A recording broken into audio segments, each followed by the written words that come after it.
কুরবানির একটা সঠিক মাসালা আছে, যে সঠিক মাসালাটা হলো যে আমরা কুরবানির পশু জবাই করি।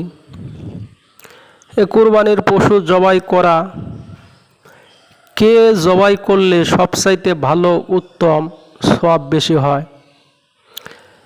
নিজের কুরবানি নিজেই জবে করা, পশু জবাই করা, এটা উত্তম, ভালো।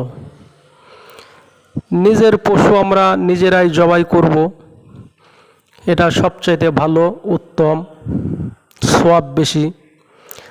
আর যদি কোনো কারণে নিজেরা জবাই দিতে না পারি, তাহলে অন্য কেউ জবাই দিবে এবং জবাই করার পাশে যার কুরবানি সে উপস্থিত থাকবে। এটাই হলো সঠিক মাসালা। যে কুরবানি একজন জবাই করতেছে, কিন্তু যার কুরবানি সে পাশে দাঁড়ায় থাকবে, দেখবে, এটাই হলো সবচেয়ে উত্তম, ভালো। আর যখন অন্য কেউ জবাই দিবে, আমরা খেয়াল রাখব যেই জবাই দিক তাকে খুশি রাখতে হবে, কম বেশি তাকে হাদিয়া দিতে হবে, সে যেন অসন্তুষ্ট না হয়। অনেকে আছে 2 লাখ 4 লাখ টাকা দিয়ে গরু কুরবানি দেয়, একটা পশু জবাই দেয়, 3-4 লাখ টাকা খরচ করে, কিন্তু যে গরুটা জবাই দিল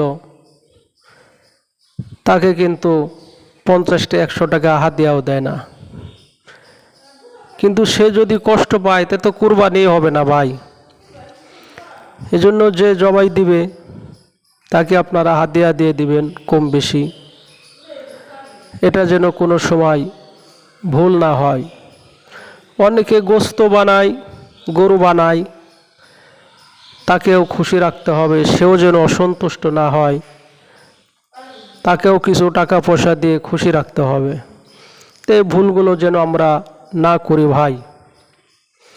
এত টাকা দিয়ে কুরবানি দিলাম, কিন্তু লাস্টে তাদের কষ্ট দিলাম, এই ধরনের করলে কিন্তু গুনাহগার হইতে হবে। তা আল্লাহ তাআলা যারা কুরবানির নিয়াত করেছি, আল্লাহ যেন সকলের কুরবানিকে কবুল করে নেন, আমিন।